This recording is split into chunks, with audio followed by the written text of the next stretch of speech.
Assalamualaikum warahmatullahi wabarakatuh. Perkenalkan kami dari kelompok Sosiologi Hukum dengan tema Hukum dan Penyelesaian Konflik akan mencoba menerangkan dan menjabarkan mengenai hukum dan penyelesaian konflik yang telah kami susun sebelumnya. Nah, di kelompok kami yang pertama ada saya sendiri Maulana Jody Listiawan, yang kedua ada Ahmad Bagas Kurniawan, yang ketiga ada Evi Puji Lestari, dan yang terakhir ada Mbak Takwiyah Nurul Ulfa. Yang pertama pendahuluan akan disampaikan oleh saudari Takwiyah Nurul Ulfa. Dipersilahkan. Salah satu sumber utama konflik dalam kekerasan di berbagai daerah adalah kondisi penegak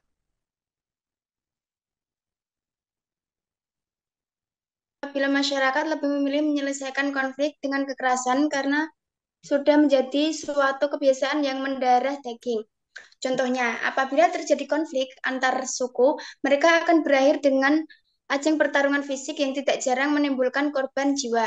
Maka dari itu diperlukannya peran hukum untuk memperbaiki dan mengatur masyarakat melalui pemaksaan mengikuti peraturan yang sudah disepakati bersama. Kondisi politik, hukum, ekonomi, dan budaya di Indonesia. Hukum tidak dapat dipisahkan dengan politik. Menurut Selnik yang yang menengahkan suatu teori mengenai keadaan dasar hukum yang dalam masyarakat, yaitu hukum represif, hukum yang dijadikan sebagai alat kekuasaan. Yang kedua, hukum otonom yang dijadikan peranata dan juga perlindungan diri. Yang ketiga, hukum responsif, hukum yang merespon kebutuhan masyarakat. Ekonomi adalah suatu sistem yang mengatur pemilikan hak untuk berpindah dari satu individu kepada individu lain.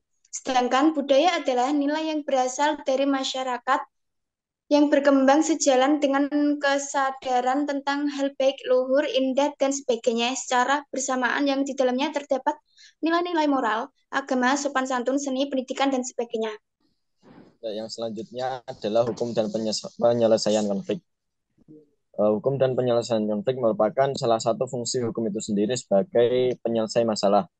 Nah, di Indonesia sendiri secara kontekstual penyelesaian konflik di Indonesia ini bisa kita tarik sejak zaman pemerintahan Orde Baru. Sejak pemerintahan Orde Baru, hukum yang diterapkan di Indonesia ini lebih bersifat ke represif atau yang lebih menengahkan kekerasan pada penyelesaian hukum. Nah, salah satu akar sejarah yang dapat ditelisik mengenai kondisi penyelesaian konflik yang telah saya sebutkan tadi di atas, yaitu sejak berdirinya pemerintahan Indonesia sampai pada era sebelum reformasi. Pada masa Orde Baru dan Orde Lama, konsep penyelesaian konflik yang dibangun oleh masing-masing pemimpin era tersebut berorientasi pada tindakan yang represif atau berdasarkan dengan kekerasan. Hal ini menjadi presiden yang buruk bagi cerminan hukum di Indonesia dalam posisinya sebagai penyelesai konflik yang ada. Masyarakat yang selama berpuluh-puluh tahun berinteraksi dengan penguasa cenderung bersifat otoritarian, berimplikasi pada pengetahuan masyarakat itu sendiri yang ikut terbangun atas konstruksi kekerasan sebagai langkah yang efektif untuk menjadikan sebagai sarana penyelesaian konflik yang telah mengakar dan berpengaruh pada kesadaran struktur masyarakat. Oleh karena itu perlu reaktualisasi kembali berbagai metode dalam penyelesaian konflik di Indonesia yang lebih bersifat humanis dan responsif berdasar norma-norma lokal yang telah ada di dalam masyarakat itu sendiri.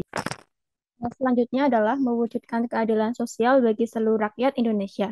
Sesuai dengan sila Pancasila yang kelima, disebutkan kalimat keadilan yang sosial bagi seluruh rakyat Indonesia, yang berarti bahwa setiap warga negara Indonesia berhak atas keadilan tanpa memandang jenis kelamin, suku, ras, budaya, penampilan fisik, dan yang lainnya. Keadilan dapat berlaku di bidang apa saja, misalnya ekonomi, sosial, budaya, dan yang akan dibahas pada kesempatan kali ini adalah keadilan dalam hal berpolitik di Indonesia.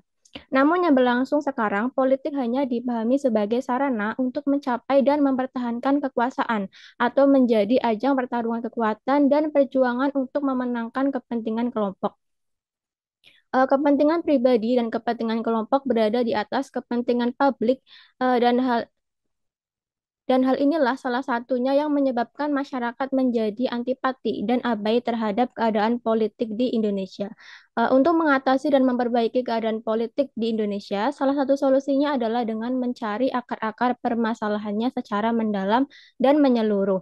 Menurut Solihah, akar terdalam ialah iman tidak lagi menjadi sumber inspirasi bagi kehidupan nyata. Dengan adanya iman, tentunya etika-etika politik akan terimplementasi dengan baik. Kesimpulannya adalah menurut Philip Nonet dan Philip Selnick yang mengetengahkan suatu teori mengenai keadaan dasar hukum dalam masyarakat, yaitu hukum represif, hukum otonom, dan hukum responsif. Setiap warga negara Indonesia berhak mendapat keadilan tanpa terkecuali, termasuk juga keadilan dalam berpolitik. Namun kenyataannya adalah politik saat ini hanya dijadikan sebagai sarana untuk mencapai dan mempertahankan kekuasaan atau ajang pertarungan kekuatan dan perjuangan untuk memenangkan kepentingan kelompok. Untuk memperbaiki masalah tersebut harus dicari akar permasalahannya. Dan akar permasalahannya tersebut adalah iman yang sudah tidak menjadi inspirasi bagi kehidupan nyata. Maka dari itu diperlukan pertobatan, yaitu perubahan dan pembaharuan hati secara budi seperti diserukan oleh para nabi dan rasul yang diutus oleh Allah ke dunia ini untuk memberi petunjuk yang benar. Sekian dari presentasi dari kami. Apabila ada kesalahan, mohon dimaafkan. Wassalamualaikum warahmatullahi wabarakatuh.